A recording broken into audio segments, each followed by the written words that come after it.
ground! I said get on the ground now! What is my offense, officer? You are resisting! I am not resisting. Don't move!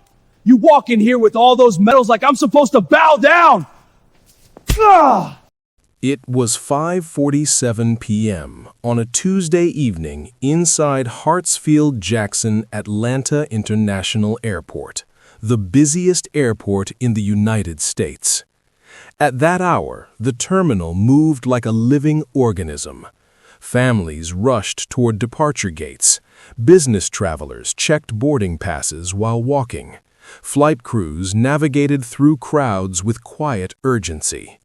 The loudspeaker announced boarding groups somewhere near gate C-18.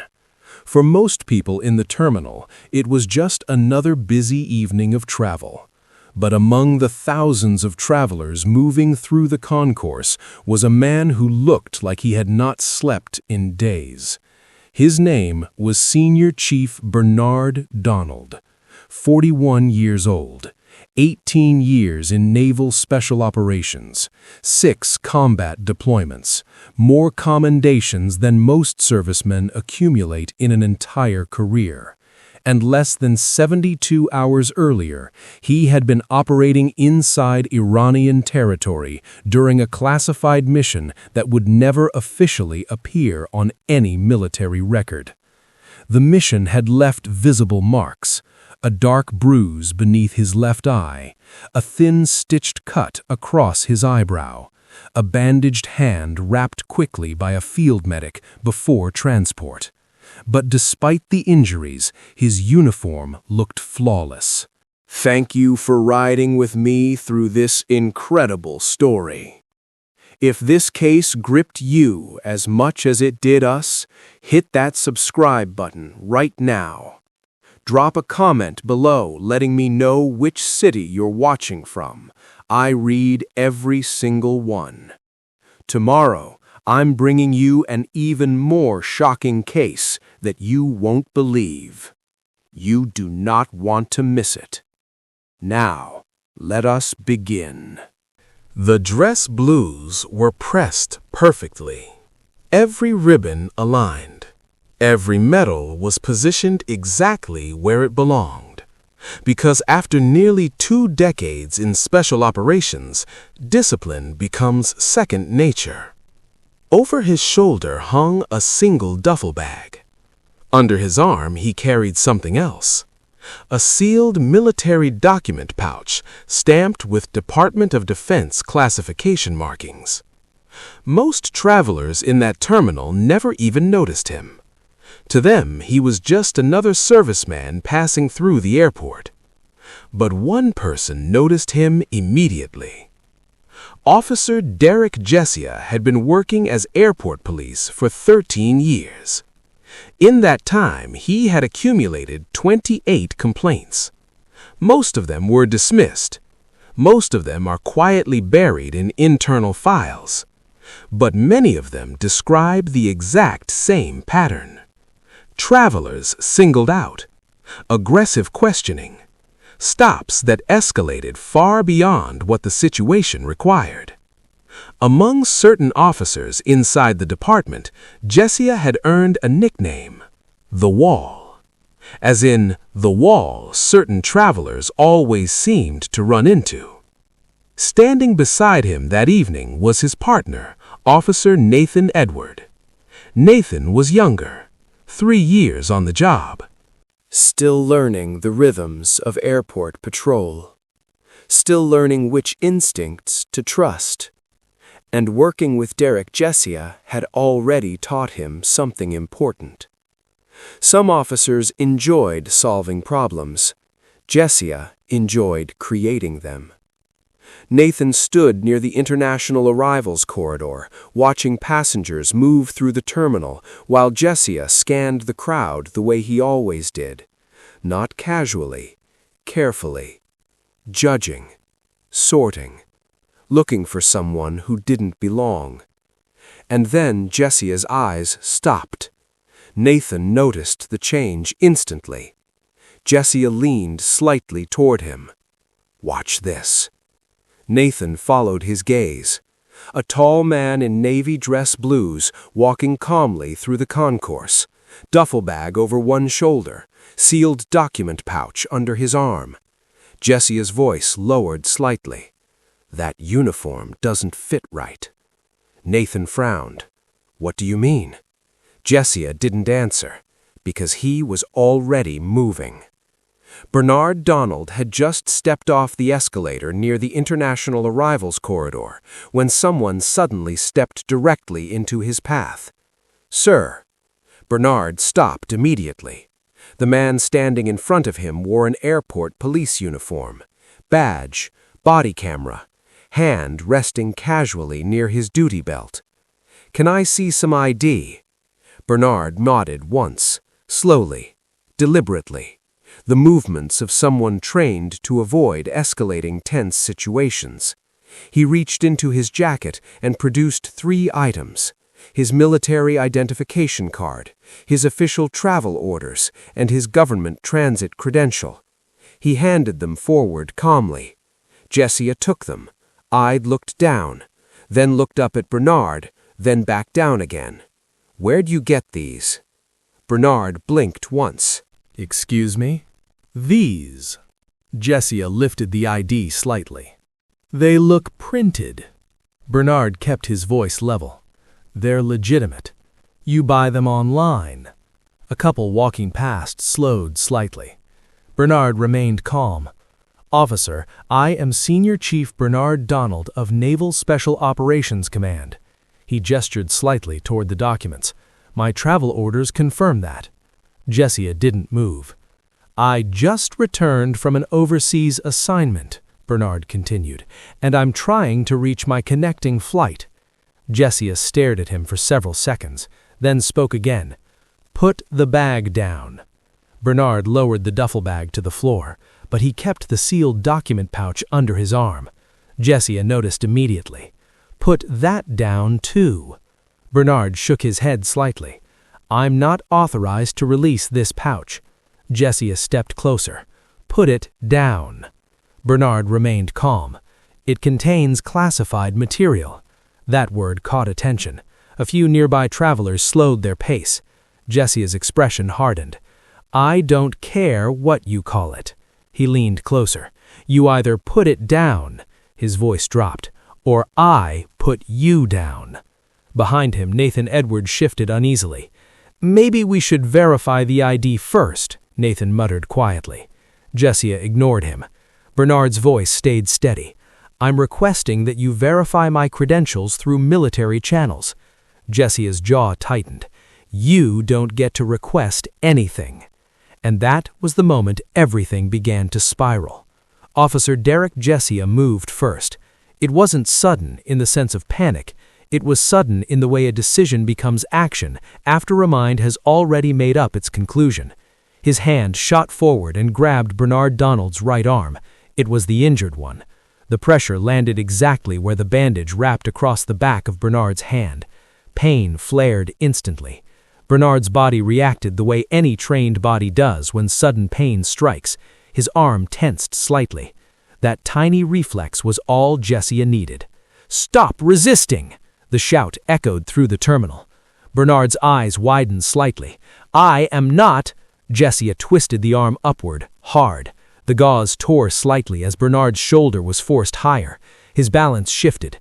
Then Jessia drove his open palm between Bernard's shoulder blades. The violent shove was violent. Bernard's knees struck the tile first, then his shoulder, then the side of his face. The impact echoed across the concourse with a hollow crack that made several travelers physically flinch. A woman near the window gasped. The sealed document pouch slipped from Bernard's grip as he fell. It hit the tile floor and slid several feet across the concourse. For a second, it spun in place. The seal split open, and the contents spilled out. Paper, dozens of pages. Some slid across the polished floor. Others stopped abruptly against the leg of a chair. Every single one stamped with bold black classification markings. For a moment, the entire concourse went completely silent. Then, The phones appeared. 1, 2, 6. Within seconds, a dozen cameras pointed toward the scene. Josiah forced Bernard's arms behind his back. "Stop resisting!" Bernard's cheek pressed against the cool tile. "I am not resisting," he said calmly. Josiah shoved his knee between Bernard's shoulder blades. The bandage on Bernard's hand ripped completely open. Blood smeared across the white tile beneath his fingers. "Stop resisting!" "I have not moved." Bernard's breathing remained steady. "You are on camera." That sentence changed everything. Because the officer's body cam was recording, but so were the phones, and the people holding them had already started streaming. A retired veteran sitting near the charging station stood up slowly. He stared at Bernard's uniform, at the medals, at the blood. Then he turned toward the officers. "That man is in Navy dress blues." No one answered. The veteran stepped forward. "Let him up." Josiah ignored him. Nearby, a young woman held her phone out in front of her face. Her voice trembled slightly. "I'm live right now at Atlanta Airport." She angled the camera closer. "And this officer just slammed a Navy serviceman onto the floor." The viewer count on her live stream began climbing rapidly. 200, 500, 900. Across the concourse, more travelers stopped walking. A business traveler in a gray suit whispered to someone beside him, "This looks bad. Very bad." Nathan Edwards stood frozen for a moment. His heart was pounding in his chest. He had seen Jessica escalate situations before, but this felt different, very different, because the man on the ground hadn't argued, hadn't fought, hadn't even raised his voice. Nathan glanced down at the scattered pages on the floor, and that was when his stomach dropped. The markings were unmistakable. Department of Defense classification warnings. He leaned closer to Jessica. "Derek?" Jessica didn't look at him. Nathan lowered his voice further. "Those papers." Jessica tightened the cuffs around Bernard's wrists. "I said stop resisting. I have not moved." Bernard's voice remained calm. The crowd grew larger. Phones multiplied. Someone shouted from the back, "Call a supervisor." Another voice said loudly, "This man is bleeding." Jessica stood up. Bernard remained on the floor for a moment longer. Then Jessica jerked the cuffs upward. "Get up." Bernard slowly pushed himself to his knees, then to his feet. Blood from his reopened hand dripped slowly onto the tile. His dress uniform was no longer pristine. The medals across his chest scraped lightly against each other as he straightened. Jessica shoved him toward the nearest wall. "You're under investigation until we verify who you are." Bernard said nothing. His eyes moved briefly across the concourse. Phones, witnesses, recording lights blinking. He spoke quietly. "You have already verified who I am." Jessica scoffed. "Not yet, I haven't." 30 yards away, Sergeant Terry Arthur turned the corner into Concourse C. She had been responding to a radio call that sounded routine. Minor detainment, possible disturbance, nothing unusual. But the moment she stepped into the concourse, something felt wrong. The crowd, the silence, the wall of raised phones. She walked faster. Then she saw the scene. A man in navy dress blues standing against the wall, hands cuffed behind his back, blood on the tile, 2 officers nearby, and scattered across the floor were documents stamped with federal classification warnings. Terry Arthur froze for half a second because she recognized those markings immediately. Before joining airport police, She had spent 2 years in the Air Force. She knew exactly what those warnings meant. Her voice cut through the concourse. "Take the cuffs off him." Jessia turned. He resisted. Arthur's expression hardened instantly. That wasn't a request. Nathan stepped forward quickly and removed the cuffs. Bernard slowly brought his arms forward. His wrists were red where the metal had pressed against the skin. Arthur approached him carefully. "Sir," she said calmly, "are you injured?" Bernard flexed his fingers slightly. The blood on his hand had slowed but not stopped. "I will require medical attention eventually." Arthur nodded. Then she turned toward Jessia. "What happened here?" "He resisted arrest." Arthur gestured toward the crowd. "With 12 cameras watching?" Jessia's jaw tightened. "He refused to comply." Arthur crouched and picked up one of the scattered pages. Her face went pale when she read the markings. She stood up slowly, then looked directly at Jessia. "Do you have any idea what you've just done?" Jessia frowned. Arthur didn't wait for an answer. "Nathan," she said sharply. "Yes, ma'am. Collect every one of these documents." Nathan immediately knelt down and began gathering the pages carefully. Arthur turned back to Bernard. "Sir," she said quietly, "I need you to confirm something." Bernard met her eyes. "Yes. These documents belong to the Department of Defense." "Yes. And they were in your possession legally." "Yes." Arthur exhaled slowly. Then she looked at Jessia again. "You're stepping back from this scene." Jessia didn't move. "I'm the arresting officer." Arthur stepped closer. "You were." The tension between them thickened. Finally, Jessia took a step backward.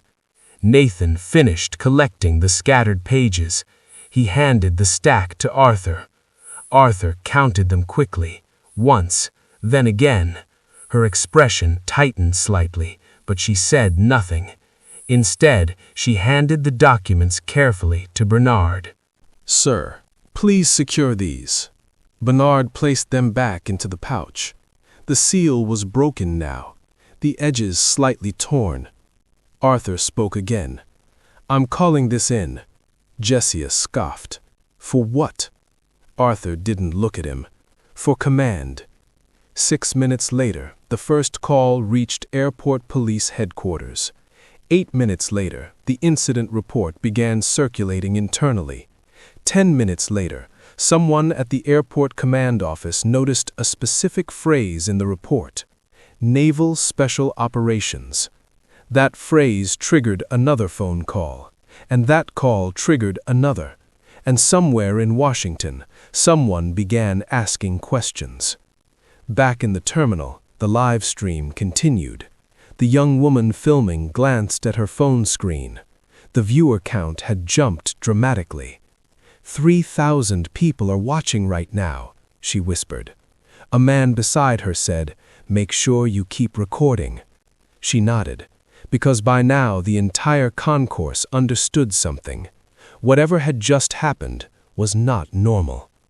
Bernard stood quietly beside the wall while Arthur spoke into her radio. Despite the chaos around him, he looked composed, tired, but composed. Arthur finished her transmission, then turned back toward him. "Sir," she said quietly, "I'm going to need your full name and rank for my report." Bernard answered calmly, "Senior Chief Bernard Donald." Arthur nodded. "Understood." She hesitated for a moment, then added, "I believe federal authorities may need to review this situation." Bernard gave the smallest nod. That would be appropriate. Jessia folded his arms nearby. "This is ridiculous." Arthur ignored him, because deep down she already knew something.